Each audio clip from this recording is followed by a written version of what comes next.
Olá, capítulo 8 do Evangelho segundo o Espiritismo, pecado por pensamentos, adultério. Jesus diz assim: aprendestes que foi dito aos antigos, não cometereis adultério. Eu, porém, vos digo que aquele que houver olhado uma mulher com mau desejo para com ela, já em seu coração cometeu adultério com ela. Mateus capítulo 5, versículo 27 e 28. Esse texto está no Sermão da Montanha, e Jesus está naquela sequência de afirmativas do tipo: eu, porém, vos digo, aprendestes que foi dito aos antigos, eu, porém, vos digo. Então Jesus, nessa oportunidade do Sermão da Montanha,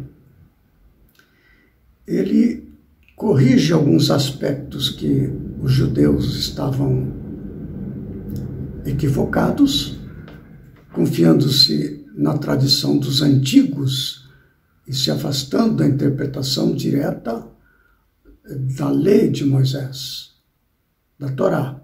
Então Jesus coloca as coisas no seu devido lugar, dizendo: eu, porém, vos digo, e acrescenta alguma coisa ou corrige alguma coisa. Como nesse caso, ele está acrescentando a ideia de que o pecado não é apenas proveniente dos atos praticados, mas também daquilo que a pessoa sente, não é? Como ele diz ali, já em seu coração cometeu adultério com ela, ou seja, no seu íntimo, na sua mente, que é onde se formam os pensamentos. Essa ideia de adultério, Jesus a utiliza referindo-se a todo ato contrário à lei de Deus, a lei que eles na época já entendiam, compreendiam, sabiam, e quando contrariassem as leis de Deus conhecidas, aquilo Jesus chama de adultério, adulterar a lei, modificar a lei para satisfazer interesses pessoais ou por ignorância, pratica adultério, adultera a lei a respeito de algum comportamento em relação à vida, em relação ao outro. Na questão do pensamento, nós temos o capítulo que estamos analisando, bem-aventurados que têm puro coração, porque verão a Deus. As pessoas que têm o coração puro, eles sequer pensam no mal. Eles sequer pensam em contrariar a lei de Deus. Eles estão em harmonia com a lei de Deus, em toda a sua extensão, em todos os seus momentos, não é? De modo que sequer pensam em contrariar a lei de Deus, a praticar o mal, a praticar um adultério. Mas o Allan Kardec, ele faz uma pergunta muito interessante. Ele faz a seguinte pergunta: sofrem-se as consequências de um pensamento mau, embora nenhum efeito produza? Ora, esta é uma questão muito importante que é preciso detalhar. Eu vou recorrer aqui à Gênese. A Gênese, os milagres e as predições segundo o Espiritismo. Nós vamos encontrar no capítulo 14 a respeito dos fluidos. Nós já falamos disso em uma ocasião, mas nunca é demais a gente trazer esse tema, agora que foi suscitado pela questão do pecado por pensamentos, que nós venhamos a rever o tema, porque isso estará sempre presente nos estudos espíritas. o espírita, ele sempre está utilizando o pensamento para praticar as suas ações, praticar o bem, dar o passe, atender a situações nas reuniões mediúnicas, atender pessoas que procuram a casa espírita para receber orientação. Então, o espírita está sempre atento à questão do pensamento e seus efeitos, porque sabe desta questão fluídica. E vou então fazer uma breve leitura para que esta questão de pecado por pensamento, e como diz ali, como pergunta o Kardec, que nenhum efeito produz o pensamento. Então vamos ver. Os espíritos agem sobre os fluidos espirituais, não os manipulando como os homens manipulam os gases, mas com a ajuda do pensamento e da vontade, que são para o espírito o que a mão é para o homem.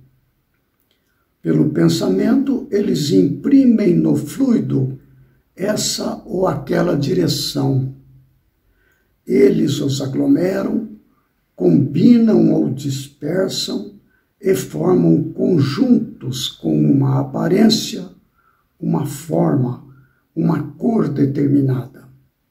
Mudam suas propriedades como um químico muda as de um gás ou de outros corpos, combinando-os segundo certas leis. É a oficina ou laboratório da vida espiritual. E acrescenta que é importante trazer também. Algumas vezes essas transformações são o resultado de uma intenção, mas frequentemente são o produto de um pensamento inconsciente, pois basta o espírito pensar numa coisa para que ela seja feita. E ele prossegue mais adiante, dizendo o seguinte, e aqui já agora na questão dos encarnados.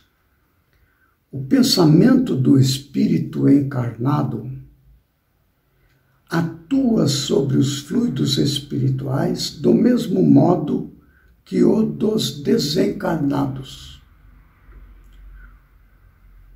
Transmite-se de espírito a espírito pela mesma via, e conforme seja bom ou mal, saneia ou vicia os fluidos circundantes. Olha esta parte para ver como que o nosso pensamento influencia na outra pessoa, ou num outro grupo de pessoas, veja só. O perispírito dos encarnados, que é o nosso corpo espiritual, sendo de natureza idêntica à dos fluidos espirituais, assimila-os com facilidade, como uma esponja embebe-se de um líquido. Esses fluidos têm sobre o perispírito uma ação tanto mais direta, quanto mais este se misture com eles, por sua expansão e irradiação. Conforme esses fluidos atuam sobre o perispírito, este age sobre o organismo material, com o qual está em contato molecular. Se os eflúvios forem de boa natureza, o corpo ressente-se de uma impressão salutar. Se são maus, a impressão é penosa. Se as malignas forem permanentes e enérgicas, elas podem determinar desordens físicas. Certas doenças não têm outra causa.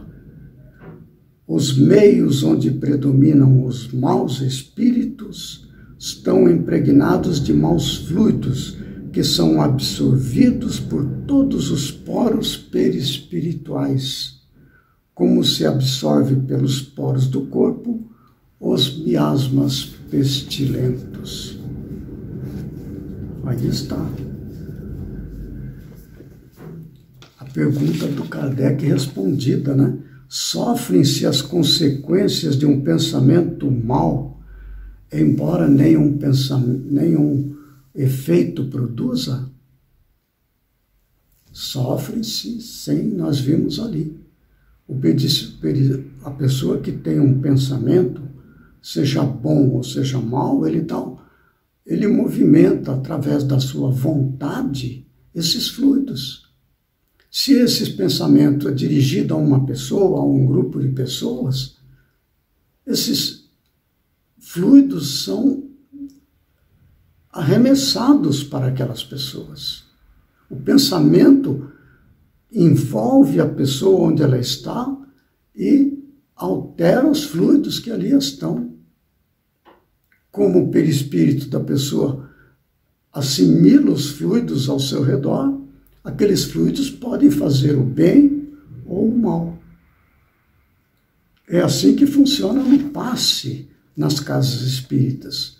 As pessoas estão ali para aplicar o passe com o pensamento dirigido para o bem da pessoa que ali está procurando, e a vontade de servir, de ajudar, faz com que os fluidos emitidos pelo pensamento da pessoa que dá o passe beneficiem aquela pessoa que está ali recebendo o passe, podendo inclusive receber a cura, dependendo da intensidade e do merecimento da pessoa que ali está procurando ajuda. Então veja o poder do pensamento. O item é pecado por pensamentos. Nós estamos falando agora do bem que se pratica com o pensamento, mas há também o mal que se pratica pelo pensamento, pelo mesmo mecanismo. Agora, a questão da prática do adultério, seja adultério de qual natureza for, se uma pessoa está lesando outra nos seus interesses, ou terceiros, não é? Praticando um ato que prejudique o outro, que afete o interesse do outro, nós seremos responsabilizados por isso, assim como pelos nossos pensamentos maus que causem dano. Quando praticamos o bem, pensamos o bem, nós somos beneficiados por este bem que praticamos. Se praticamos o mal dessa ou daquela natureza, nós somos prejudicados e teremos que dar conta disso, responder perante a consciência divina pelo mal que resulte do nosso ato ou do nosso pensamento. Então, essas são as questões. Se nós pensamos ou praticamos o adultério, seja ele de qual tipo de adultério seja, há duas considerações a fazer. Uma delas, se nós pensamos alguma coisa e, além de pensar, nós a praticamos, é sinal que nossa evolução espiritual está ainda por ser feita. Naquele item no qual nós incidimos contra a lei de Deus, precisamos nos desenvolver, precisamos nos empenhar, enfrentando as consequências e corrigindo os atos que praticamos, aqueles danos que lesamos aos outros, que causamos aos outros. Então, esta é uma questão. E assumir a responsabilidade. Precisamos corrigir nosso íntimo, nossas intenções, nossa direção íntima, nossas ações, porque sabemos que ainda temos evolução a fazer. Se nós resistimos ao mau pensamento, nós já temos algum progresso. Mas se nós, ao contrário de resistir ao mau pensamento e às más ações, nós não resistimos, nós gostamos daquilo ali, então está tudo para ser feito ainda. Kardec fala sobre isso da seguinte maneira, olha só. Naquele que nem sequer concebe a ideia do mal, já há progresso realizado. É a pessoa que tem o coração puro, não é? Está a verdadeira pureza. A pessoa sequer pensa no mal. Então já tem progresso realizado. Naquele a quem essa ideia de praticar o mal, né? Essa ideia acode, mas que a repele, há progresso em vias de realizar-se. E, finalmente, naquele que pensa no mal e nesse pensamento se compraz, o mal ainda existe na plenitude da sua força. Num, o trabalho está feito, no outro está por fazer-se. Deus, que é justo, leva em conta todas essas gradações na responsabilidade dos atos e dos pensamentos do homem. Então aí está, pureza por pecado por pensamentos, adultério. Bem-aventurados que têm puro coração, porque verão a Deus. Então veja como Kardec vai lidando com esse tema dentro do capítulo. No próximo vídeo, nós vamos tratar mais um item neste conteúdo do capítulo 8, Bem-aventurados que têm puro coração, tratando do assunto verdadeira pureza, mãos não lavadas. Então ficamos por aqui e nos vemos, se for da vontade de Deus, no próximo vídeo. Fiquemos todos em paz. Até lá então.